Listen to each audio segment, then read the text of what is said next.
Ce soir, nous avons le plaisir d'accueillir le docteur Jean-Luc Aziza, qui délivre des Bonsoir. conférences de sensibilisation à la gestion du stress et sur la qualité de vie au travail. Avec Bonsoir. 30 années d'expertise en pédagogie pour sensibiliser les collaborateurs et prévenir le burn-out, le docteur Jean-Luc Aziza est diplômé de l'université sur la qualité de vie au travail et prévention des risques psychosociaux. À titre informatif, il dirige un organisme de formation uniquement dédié à la gestion du stress et ces formations sont éligibles au CPF. Au cours de ce webinaire, le docteur Aziza nous donnera sa définition claire du stress, nous éclairera sur ses origines et en abordera ses mécanismes pour comprendre ce qui se passe dans notre cerveau sous l'effet du stress et ses conséquences physiques. La présentation dure une vingtaine de minutes, PowerPoint, slide. On ne va pas l'interrompre pendant ce temps. Nous pourrons par la suite lui poser les questions qui nous brûlent les lèvres dans ce contexte de pandémie, et cela après la présentation. Brian Lebar, qui est présent avec nous, que vous ne voyez pas, est notre informaticien que je remercie et qui répondra aux questions techniques de ceux qui le souhaitent. Docteur Aziza, sans plus tarder, c'est à vous. Merci. Merci, bonsoir. Je vous remercie pour l'organisation de ce webinaire et donc nous allons sans plus tarder commencer. Je vous remercie pour cette présentation. Donc, rentrons dans le vif du sujet. Alors, effectivement, je suis spécialisé sur la question du stress et spécialement du stress au travail, donc des risques psychosociaux. J'en suis même arrivé à écrire un livre sur le sujet. Le sujet est très important. En effet, le stress, déjà sur un plan économique, et nous allons parler bien sûr du côté humain, c'est lui qui compte le plus pour moi, mais pour vous faire prendre un peu la valeur du problème, le stress coûte à la France 3 milliards d'euros par an. Le stress représente environ, et je pense que le chiffre est sous-évalué, 50% des arrêts de travail. 50% des arrêts de travail, chiffre sous-évalué. Pourquoi? Parce que là, sont comptabilisés les arrêts de travail qui sont directement liés au stress, mais ne sont pas comptabilisés là. Les arrêts de travail qui sont indirectement liés au stress et qui sont encore plus nombreux. 3 milliards d'euros, c'est énorme. Ça représente 50% du déficit de la sécurité sociale. Donc le problème est important, mais il est avant tout capital de donner une définition précise du stress. En effet, on parle beaucoup du stress, tu es stressé, tu me stresses, mais est-ce que l'on sait réellement de quoi on parle? Eh bien, l'OMS a donné une définition acceptée, disons, une définition précise du sujet. On définit la situation de stress lorsque une situation de danger, une situation de menace, une situation qui nous surprend, dépasse les ressources de réaction du sujet. Donc l'image est celle d'une balance entre les contraintes qui s'exercent sur le sujet et les ressources dont il dispose pour y faire face. Et c'est lorsque cette balance pèse du côté des contraintes aux dépens des ressources que naît cette réaction, cette sensation de stress. Vous voyez ce que j'écris en bas, la perte de productivité des collaborateurs stressés, elle est importante lorsque ils travaillent dans ces conditions. On souffre, comme on vient de le dire, de l'absentéisme. Disons juste un petit mot du présentéisme. C'est un néologisme qui a été apporté pour décrire des personnes qui sont dans leur travail, mais la tête n'est pas là. Ils sont tellement perturbés par leur stress que leur productivité n'est pas la même. Ils sont là, mais pas à 100% de leur efficacité. Et ça aussi, ça compte dans la balance de la perte de productivité au plan de travail et de la souffrance humaine. Alors donc, donnons une définition précise de ce stress. Et donc, vous voyez que je vous donne un exemple un peu caricatural pour sortir un peu de l'ordinaire. Mais disons que, vous voyez dans cette image assez caractéristique, ce cycliste a dû battre les records du monde de grimpe et de vitesse. Alors, qu'est-ce que c'est que la réaction de stress? C'est une réaction qui est avant tout normale et salvatrice. On entend parler de stress positif et de stress négatif. Alors, clarifions les choses. Le stress est avant tout une réaction normale, c'est ce qui va sauver la vie de notre cycliste. c'est ce qui va nous sauver la vie lorsque, sous l'effet d'un coup de klaxon, on fait un bond en arrière parce qu'on n'avait pas vu la voiture qui arrivait sur nous. Donc, c'est une réaction qu'il faut respecter et qui est donc tout à fait naturelle. Elle permet notre adaptation. Le mot est très très important, on y reviendra. Elle permet notre adaptation biologique, physiologique et même sociale, puisque nous parlons aussi et surtout du stress au travail, donc du sujet. Par contre, cette réaction d'un stress aigu, cette réaction, elle est coûteuse en énergie. Après un coup de stress, comme on dit, hein, a fortiori sur l'exemple que je vous montre là, on se sent un peu vidé. Vidé sur un plan physique, vidé sur un plan psychique. Donc ça demande une récupération. Un phénomène une période de stress demande une récupération. Alors il y a le stress aigu, le stress chronique. Alors on a interviewé notre pauvre ours qui courait après sa proie et lui, il commençait à désespérer et il nous dit qu'une réaction de stress trop intense, cette course devenue chronique, trop intense, se mue en une réaction qui n'est plus naturelle, qui n'est plus salvatrice, elle devient inadaptative et on rentre donc dans le stress pathologique, le stress dépassé. Alors, nous allons pousser un petit peu l'investigation au niveau de la biologie du stress. Qu'est-ce qui se passe Qu'est-ce qui se passe au niveau biologique à propos du stress? Eh bien, tout d'abord, il faut savoir que nos organes des sens, donc, eux, sont capables de percevoir le stress, à savoir, prenons l'exemple donc reprenons l'exemple de notre cycliste. Et il a vu, donc la vue, cet organe des sens a lui apporté l'information du danger qu'il courait. L'ouïe peut nous instruire également le stress qu'on peut avoir, la peur qu'on peut avoir d'une explosion ou d'un bruit menaçant. Et donc, chaque organe des sens nous apporte des informations. Et donc, il va informer le cerveau de la situation. Et là, il va se produire des réactions cérébrales que l'on va voir tout de suite. Et donc, avec ensuite la cascade de conséquences biologiques, psychiques et physiques. Alors, l'organe central, géographiquement central au niveau du cerveau, c'est le thalamus. Le thalamus représente cette masse centrale au niveau du cerveau. Ce n'est pas que de la géographie cérébrale, il s'agit également de la pièce maîtresse du cerveau, puisqu'elle recueille l'ensemble des informations qui arrivent au cerveau et les dispatche en fonction donc des organes concernés. Donc c'est vraiment la tour de contrôle du cerveau.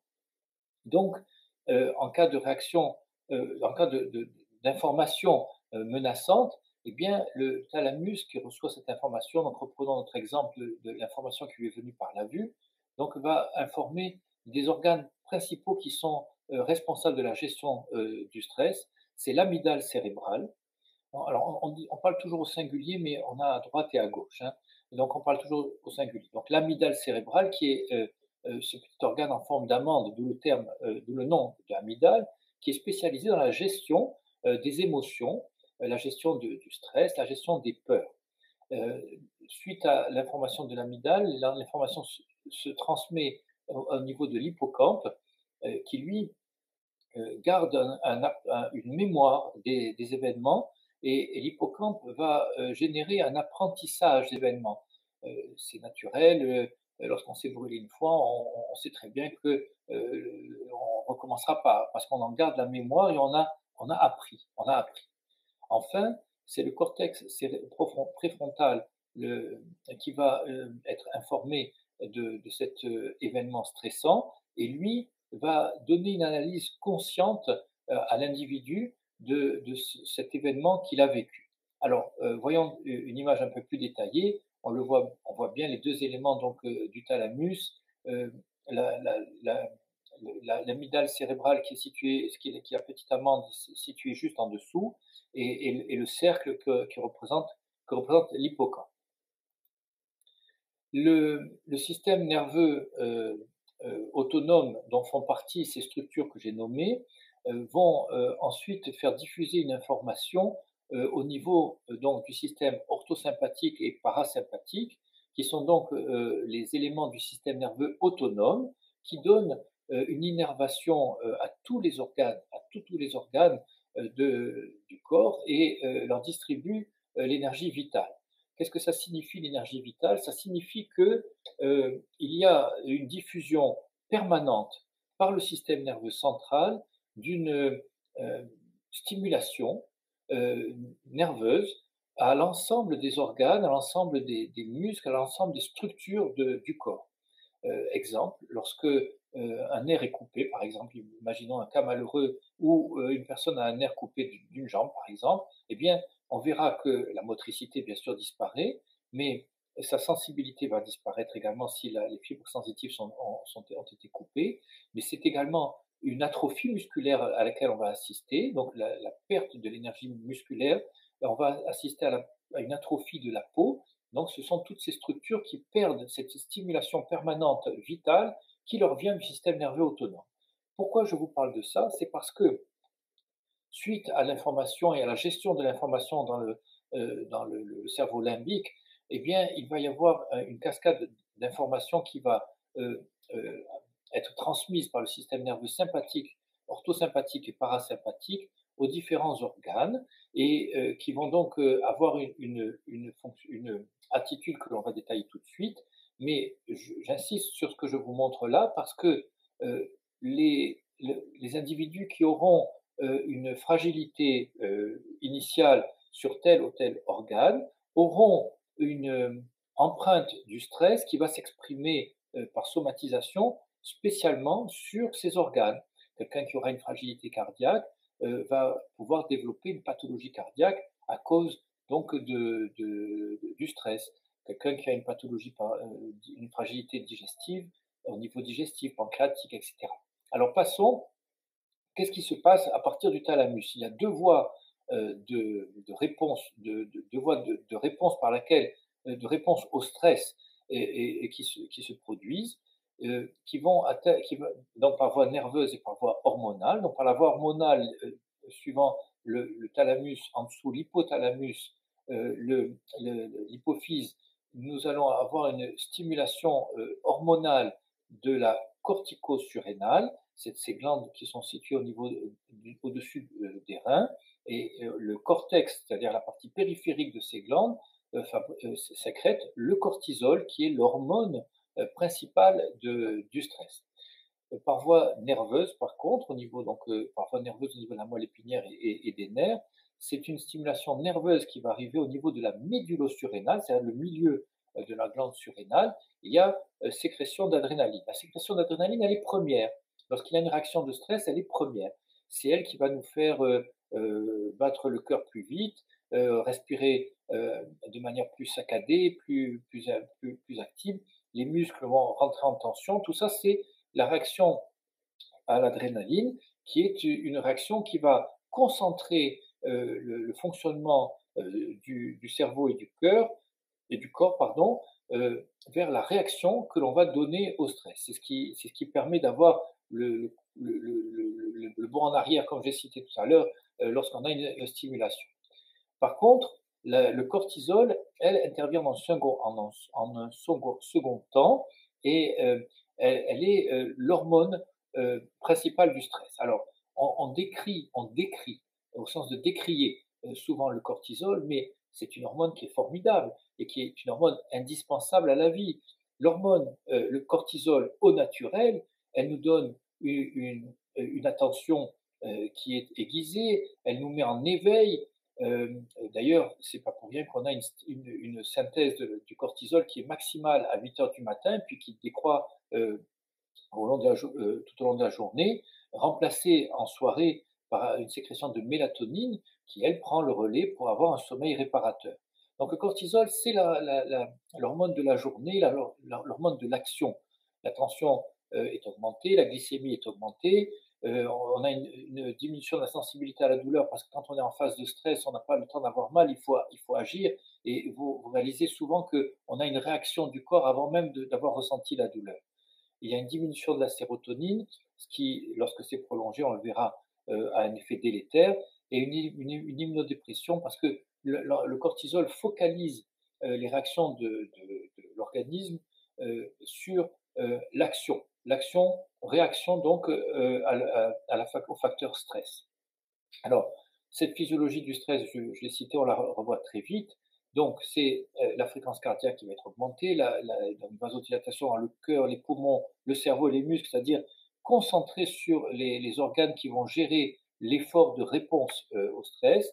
Les autres organes sont mis au ralenti avec une certaine vasoconstriction. Il y a également, donc, sous l'effet du cortisol, une consommation des réserves en glucose du foie. Il faut donc alimenter en énergie l'organisme. Alors, par contre, effet néfaste du cortisol, lorsque le stress perdure, c'est là que le cortisol devient, cette hormone qui est formidable, devient l'élément d'usure de l'organisme, qui devient même l'élément de ce qu'on appelle le stress oxydatif, c'est-à-dire le stress au niveau cellulaire. Alors, c'est là qu'on assiste à une immunodépression, des problèmes cardiaques, de l'hypertension artérielle. Il ne s'agit plus d'avoir une tension qui est bonne, elle devient excessive. On peut avoir par pathologie pancréatique du diabète, l'obésité, la fixation des graisses sur l'abdomen, des problèmes digestifs à type de colite, des ulcères de l'estomac, la liste est longue, hein. L'anxiété, c'est la dépression, donc par atteinte cérébrale, des problèmes de peau, n'oublions pas que c'est ma spécialité aussi. Alors, la liste est longue des conséquences lorsque ce stress devient chronique et c'est bien là le problème. Donc, vous avez compris que stress aigu, réaction normale et naturelle, lorsque le stress devient chronique, lorsque la stimulation stressante devient chronique, eh bien, le stress devient délétère et vecteur de pathologie. Et c'est bien de votre santé que je vous parle aujourd'hui, puisque lorsqu'une personne a une certaine fragilité de tel ou tel organe, eh bien, c'est là que va se fixer la pathologie du stress. Alors, les syndromes d'anxiété, c'est une pathologie psychologique. Quelle est la différence entre stress et anxiété? Eh bien, le stress, tout ce qu'on vient de citer, et notamment, on va dire, cette réaction de peur euh, face à un danger qui est concret, qui est devant nous. Tandis que l'anxiété, c'est les mêmes réactions, mais face à aucun danger. C'est-à-dire que la personne, à force d'être soumise à un stress chronique, peut devenir peut entrer en état d'anxiété, c'est-à-dire à avoir cette peur et ces réactions et ces stimulations hormonales excessives permanentes. D'où les insomnies, puisque il n'y a pas de baisse du cortisol la nuit remplacée par la mélatonine pour faire une nuit réparatrice. Insomnie, donc épuisement de l'organisme, d'où les dépressions et le burn-out. Le burn-out, la différence entre dépression et burn-out, elle fait couler beaucoup d'encre, mais retenons que dans le burn-out, on a une grande symptomatologie de dépression, mais cette composante travail qui est spécifique au burn-out. Donc une sorte de dépression par épuisement au travail. Les prises de poids, les pathologies digestives. Alors, pathologies digestives et respiratoires vont avoir, et musculo-squelettiques, vont avoir une composante commune.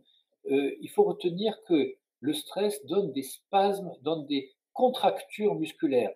Et donc, contractures musculaires, y compris au niveau des muscles des parois digestives, donc ces spasmes, ces colites, des ulcères par sécrétion acide, des, des problèmes digestifs, de constipation, les problèmes cutanés, pardonnez-moi, mais effectivement, dermatologue, je les côtoie au quotidien et on est étonné devant le psoriasis, cette éruption qui modifie vraiment de manière énorme la structure de la peau et tout ça sous-tendu par le stress. Les poussées d'herpès, d'eczéma, des poussées d'eczéma, j'en ai encore en tête le souvenir de poussées qui n'ont pu être résolues et par réponse au traitement que lorsqu'on a pu calmer le stress chronique de ces patients.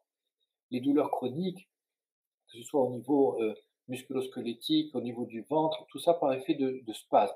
Enfin, les pathologies cardiaques, et puis les plus importantes, la diminution des défenses immunitaires sous l'influence de ce cortisol chronique. Et c'est donc le lit d'infection et de cancer, malheureusement. On a cité le burn-out, j'en dis un petit mot. Le burn-out, donc le psychologue Freudenberger l'avait décrit comme une consommation, oui, une consommation. Donc, comme je dis, en fait, c'est les personnes qui ont su s'enflammer pour leur travail, qui vont s'éteindre. Et donc effectivement, ce sont les meilleurs qui tombent, par épuisement. Alors, il est intéressant de noter que, le cortisol des personnes en pré-burn-out est très élevé et puis il chute en période de burn-out consommé et donc, je suis en train de mener une étude, et je souhaiterais même votre collaboration, sur, le la tentative de traitement médical du burn-out avec de l'hydrocortisone. Pas la cortisone, à visée anti-inflammatoire, mais l'hydrocortisone en partant du principe que lorsque la personne est en burn-out, c'est qu'elle a épuisé ses glandes corticosurrénales, en tout cas dans la lignée de sécrétion du cortisol. Et c'est intéressant de voir la réponse que l'on peut avoir sur le burn-out avec ce traitement, qui va faciliter la réinsertion de l'individu et qui n'enlève rien au travail des psychologues et des psychiatres. Au contraire, ça va faciliter leur efficacité. Le burn-out, on en a une définition, je passe vite, elle est avant tout clinique, et avec un moyen mnémotechnique, le sujet est lessivé. Lessivé, qu'est-ce que ça veut dire? Eh bien, c'est l'épuisement physique et psychologique, le cynisme, c'est-à-dire que ce qui avant faisait, sa motivation, qui finalement le rebute. Maintenant, il a même des propos, cynique dessus. C'est par exemple le médecin qui ne peut plus voir les malades. Il dit: «Qu'est-ce que c'est que tous ces gens qui avec leur maladie, je ne peux plus les voir». C'est un signe de burn-out. Et enfin, le vide émotionnel, la personne en burn-out consommé, plus rien ne compte pour elle, elle arrive même plus à se lever le matin, plus rien ne la motive. Le stress évolue, en 3 phases et ces 3 phases sont, très, très caractéristiques. Il y a d'abord cette alarme, de l'individu, la phase de résistance et enfin l'épuisement et on vient de le voir, l'épuisement, c'est la dépression, c'est le burn-out. Le physiologiste Hans Selye a décrit ce qu'on appelle ce qu'il a appelé le syndrome général d'adaptation. Il a fait un travail remarquable sur l'analyse de la réaction de stress. Donc la réaction d'alarme, vous la voyez à gauche, c'est l'alarme face à un facteur de stress. Donc ce que nous avons dit tout à l'heure, c'est la réaction de stress aiguë, avec la tachycardie, la sécrétion d'adrénaline, l'augmentation de la concentration pour réagir. Ensuite, si le stress se prolonge, eh bien, on rentre dans une phase de résistance. Alors, il y a des sujets plus ou moins résistants.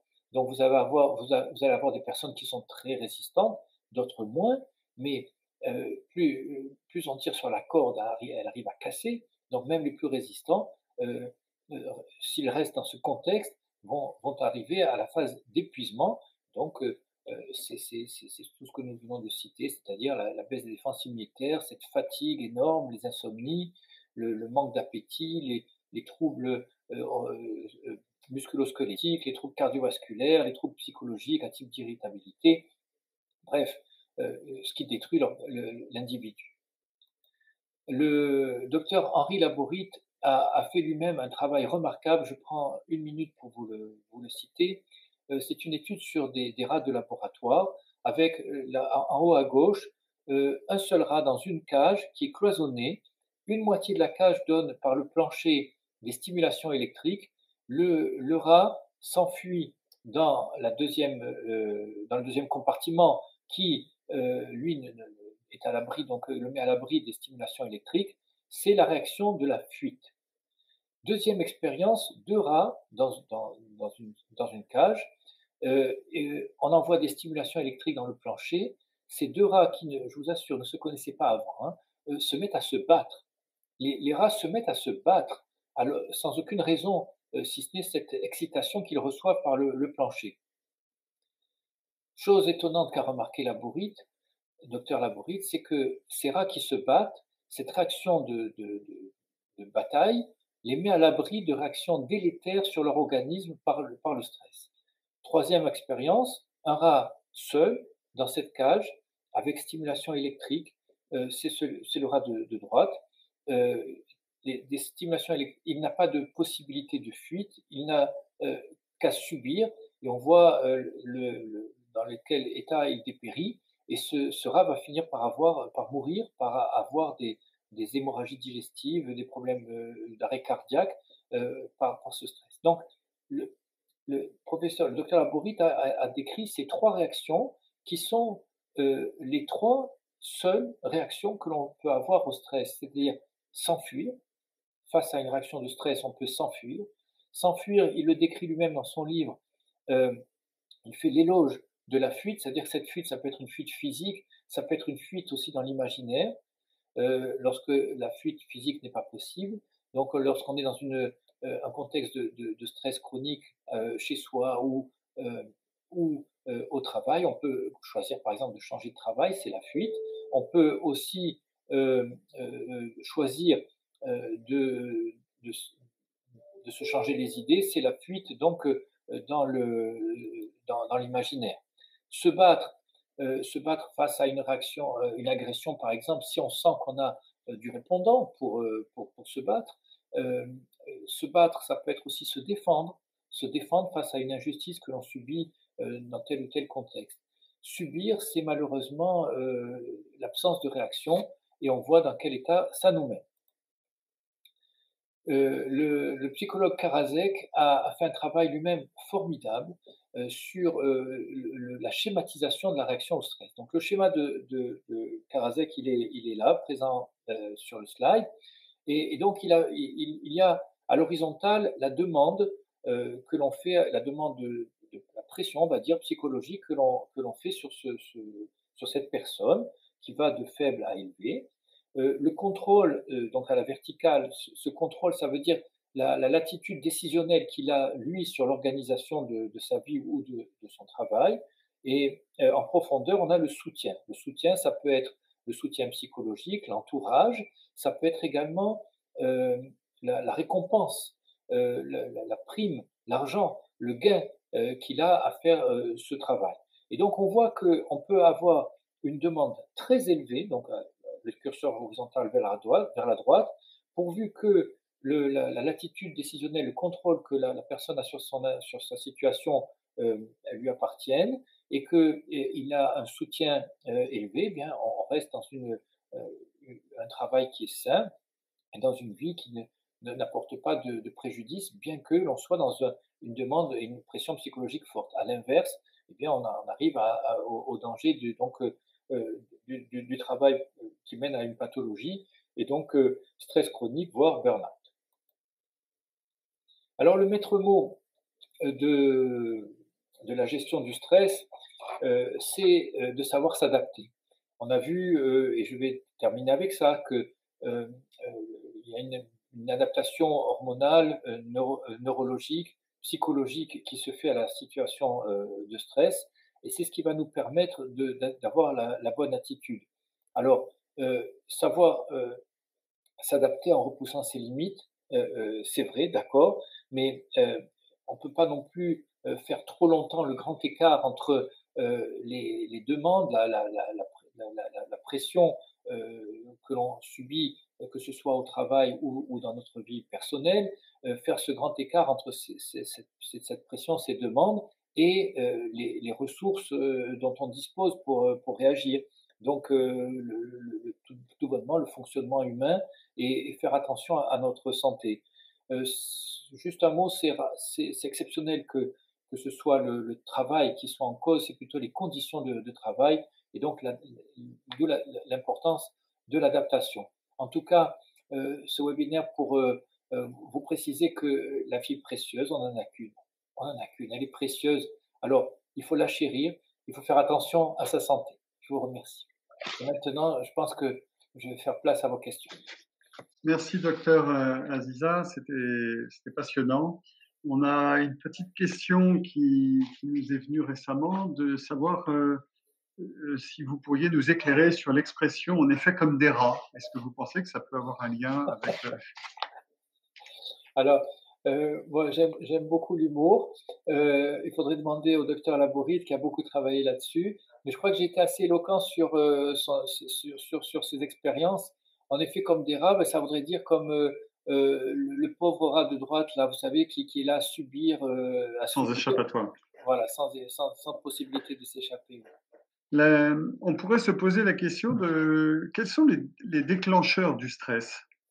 Alors, les déclencheurs du stress, il y en a beaucoup. et dans le jargon professionnel, on les appelle les stresseurs. Donc c'est un néologisme qui existe, on les appelle les stresseurs, donc c'est les facteurs de stress. Alors c'est toutes les exigences, qu'elles soient, quand elles sont un peu excessives d'ailleurs, qu'elles soient quantitatives, qu'elles soient qualitatives. Vous avez des personnes qui ont, une pression sur la qualité de leur travail. Il y a des facteurs particuliers également qui sont aussi facteurs de stress, la monotonie, le manque d'autonomie, comme on vient de le dire avec le schéma de Karasek. Euh, le côté répétitif également des tâches peut lasser un individu. De nos temps modernes, nous avons les interruptions intempestives. Beaucoup de personnes travaillent, mais souffrent vraiment, hein, de ces mails, d'un cumul de mails qui vraiment les oppresse. Et puis en plus, ils reçoivent en copie des mails qui concernent l'entreprise en général et pas eux, et ça leur fait des coupures dans leur travail. Également, la réunionite, des cercles de travail où il y a des réunions sans arrêt. Euh, j'ai entendu déjà des personnes me dire, mais qu'on nous laisse travailler, trop de réunions. Alors, à cela, il faut ajouter les contraintes physiques, hein, les contraintes physiques qui sont aussi génératrices de stress, donc des contraintes de position, d'exposition au bruit, les odeurs. Euh, alors, l'environnement socio-économique, on en a parlé dans cette période de crise de l'emploi également. Vous voyez, c'est un facteur de stress parce que ça nous amène des fois à se sentir obligé de supporter des conditions de travail qu'on aimerait bien quitter, mais comme on n'est pas sûr de pouvoir retrouver un travail, donc d'être là à les subir. Euh, D'ailleurs, le mode de management est quand même le stresseur essentiel. Juste un mot quand même pour vous dire que tout ce que je viens de citer dans le monde professionnel, on peut le retranscrire pour le stress personnel. Vous pouvez avoir un conjoint qui se comporte comme un manager qui met trop de pression sur soi, vous voyez. Donc tout ce que je viens de dire, euh, il faut effacer la frontière entre le stress personnel et professionnel. C'est intéressant parce que vous parlez de manager, de management. On a envie de se poser la question, peut-être que certains managers ou DRH nous écoutent. Comment peut-on identifier un salarié qui est sous stress? Ah bien, identifier un salarié qui est sous stress, c'est relativement facile. Il va y avoir toute une somme de modifications de son comportement. Et c'est important d'être à l'écoute, c'est aussi ça le rôle d'un bon manager, hein, c'est d'être à l'écoute et d'avoir un regard aiguisé sur ses salariés, sur ses collaborateurs. Donc s'il le voit dans un état un peu inquiet, des difficultés de concentration, des difficultés pour prendre des décisions, euh, qu'il le voit multiplier ses heures de travail et que la productivité n'est plus la même, c'est un sujet qui est stressé. S'il se plaint de maux de tête, de douleurs musculaires, vous savez, les douleurs des trapèzes en fin de journée, les cervicales, ça c'est assez caractéristique donc des sujets stressés.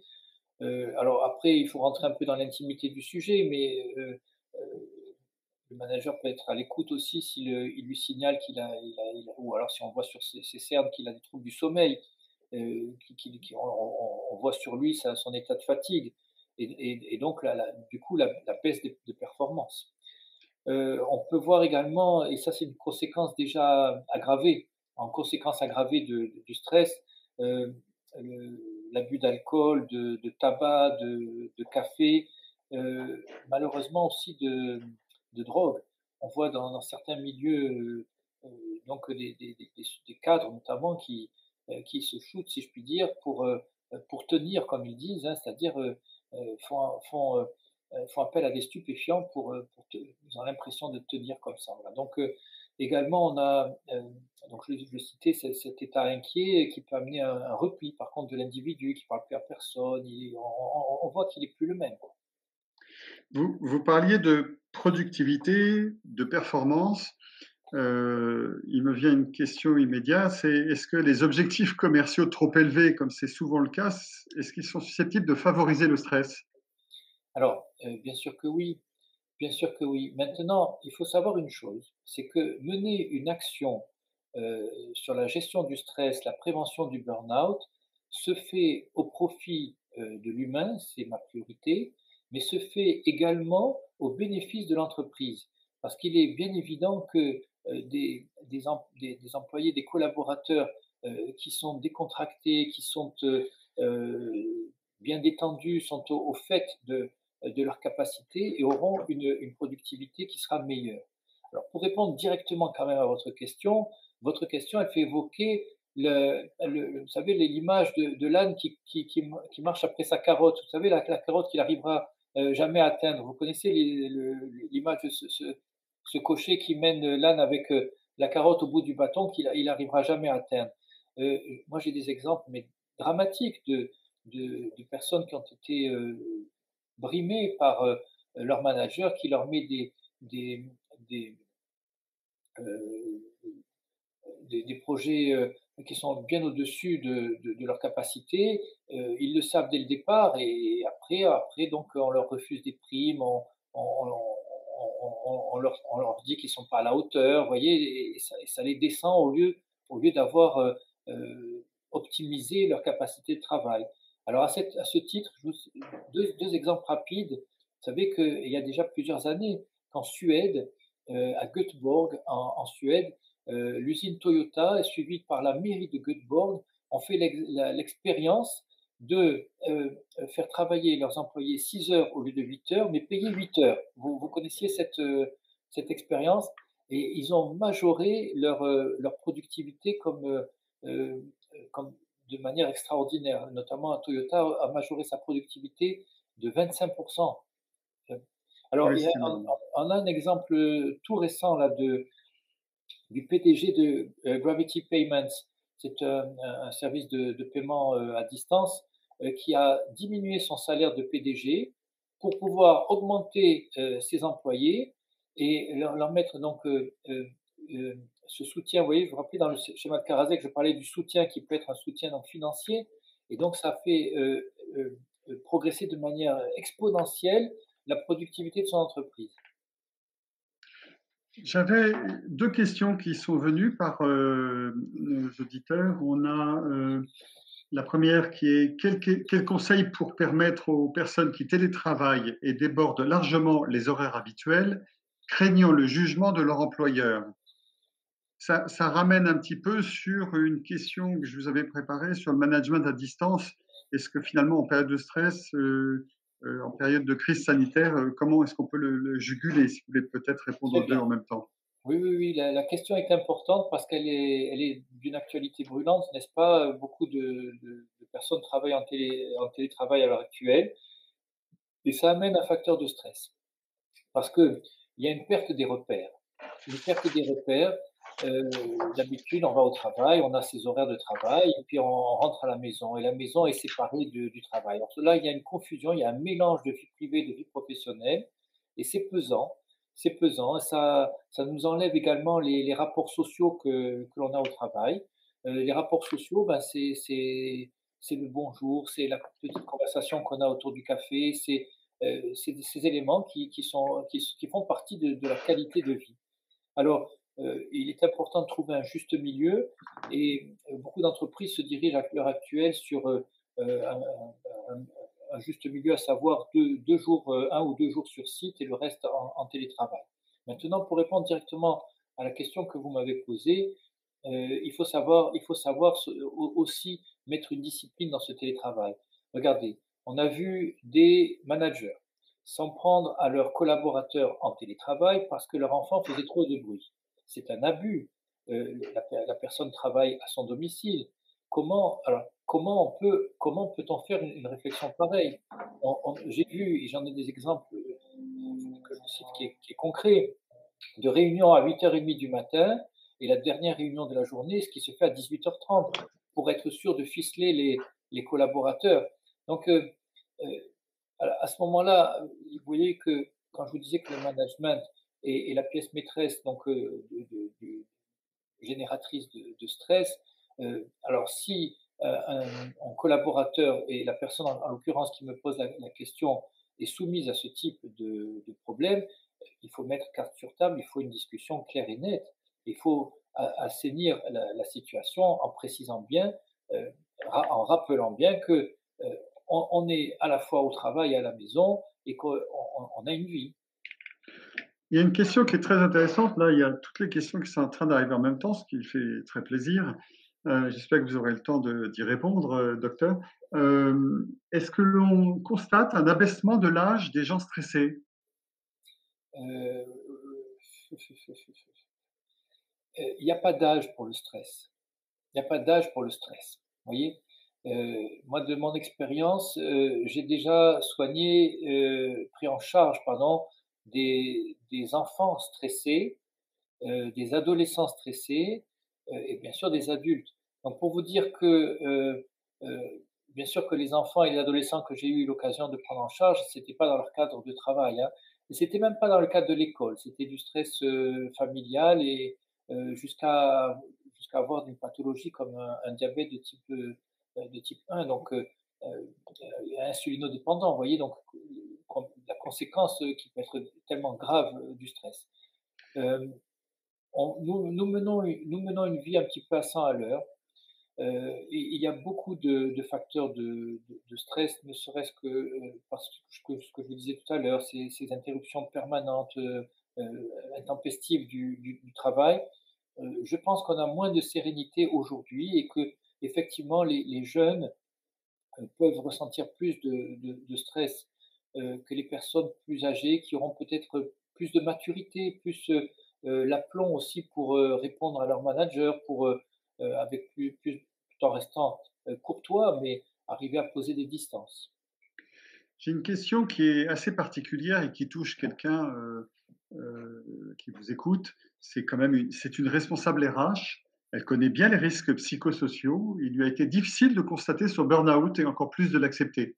Cela s'est fait au bout de 4 mois, difficile, fatigue, insomnie, concentration, absente, travail en dehors des heures payées et après 2 arrêts maladie. À présent, arrêtée depuis 3 mois, cette personne qui est accompagnée et soutenue par un psychiatre, un psychologue de travail, un médecin traitant et un sophrologue ne se sent pas toujours mieux. Sa question, connaît-on la durée nécessaire pour se réparer? Vous savez ce que c'est un burn-out? Un burn-out, c'est un vase brisé. Alors on aura beau recoller les morceaux, c'est très difficile après de s'en remettre. Le Je vais vous répondre de manière rationnelle, après vous avoir donné l'image. Une personne en burn-out, en moyenne, va avoir, 6 mois d'antidépresseurs, mais arrivera à se reconstruire vraiment et à envisager de reprendre le travail au bout de, souvent 1 an, 2 ans, et quelquefois ne pourra pas reprendre son travail. Parce que la personnalité est atteinte et c'est très important ce que vous disiez qu'elle a tout cet entourage, donc de soignants. C'est très important qu'elle ne lâche pas prise et qu'elle continue. Et vous voyez, ça souligne encore, plus ce que je vous disais à propos de l'hydrocortisone. Et si, j'ai des confrères qui m'entendent, je serais ravi qu'ils rentrent en contact avec moi, pour, mener cette étude sur, essayer d'accélérer le rétablissement, du burn-out par, un traitement à l'hydrocortisone.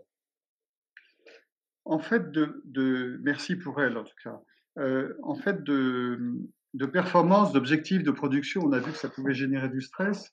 Une question qui vient d'arriver, c'est que c'est quelqu'un qui ne sait pas comment arrêter un salarié de travailler le week-end après lui avoir signifié déjà à de maintes reprises de ne pas le faire.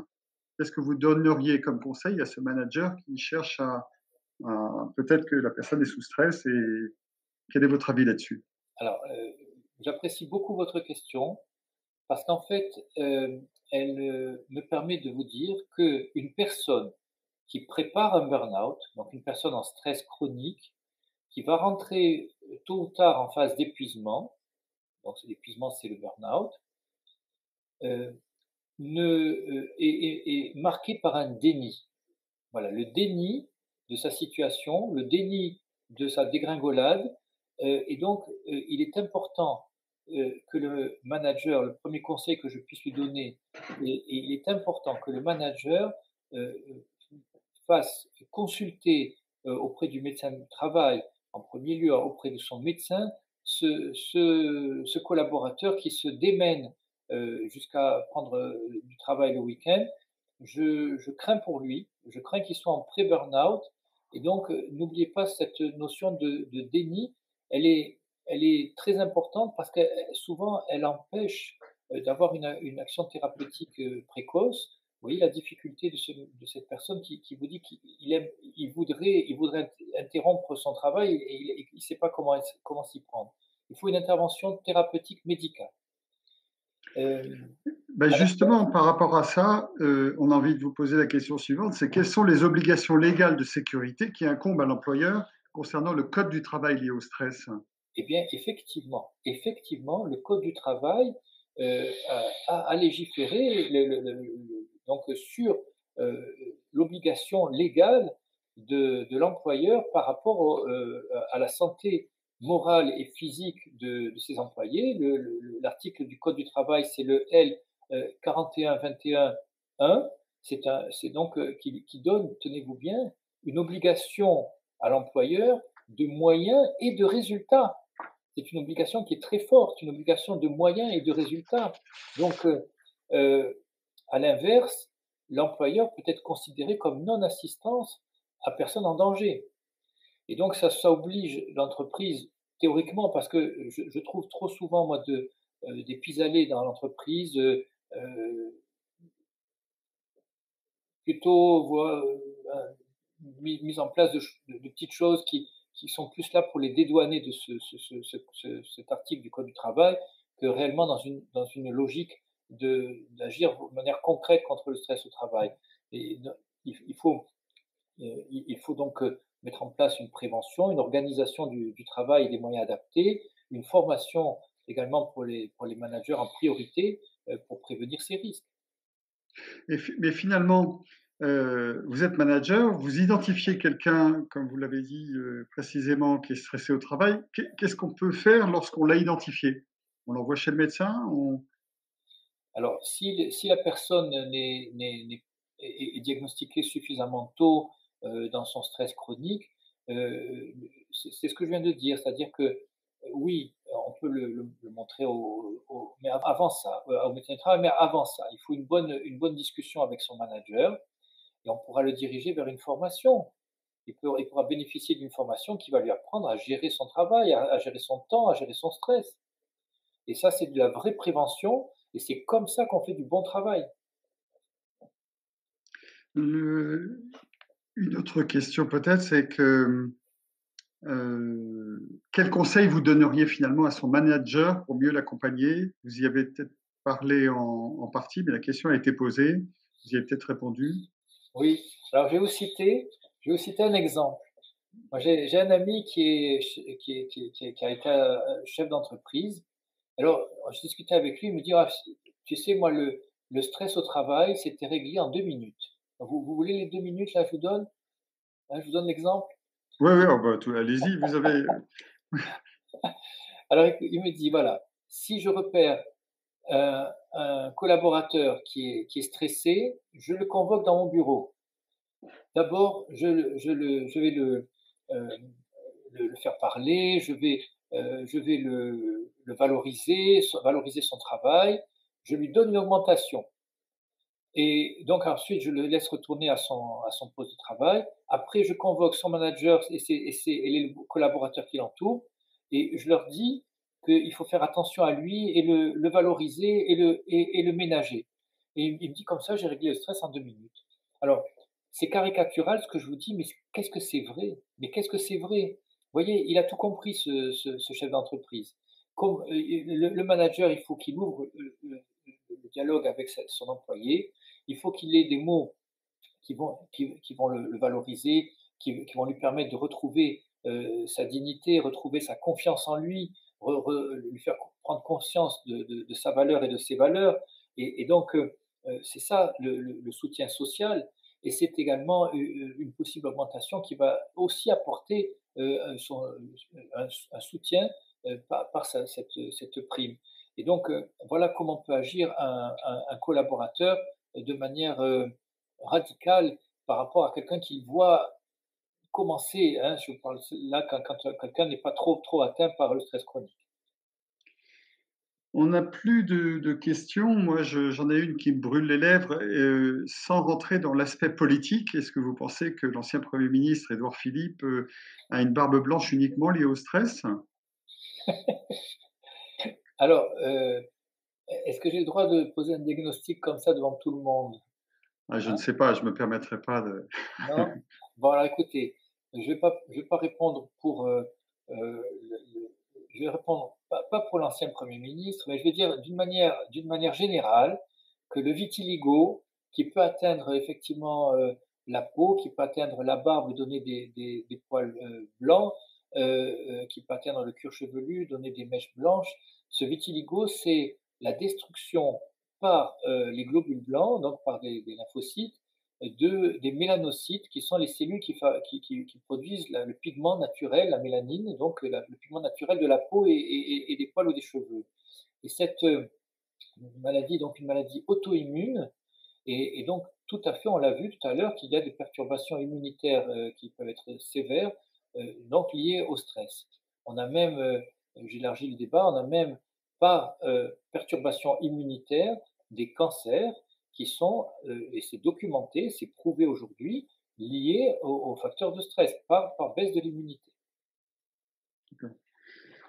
Docteur Aziza, il n'y a pas d'autres questions. Je voulais vous remercier pour cette intervention riche. Je vous en prie. Je tenais juste à préciser pour, Brian qui nous a soutenus pour la transmission des questions que, Heron Santé est un organisme aussi de formation comme vous et que l'on a une formation qui a été mise en ligne qui est sur le burn-out. Je pense que vous ne verriez pas d'inconvénient à ce qu'on mette notre lien, Brian le fera dans le chat.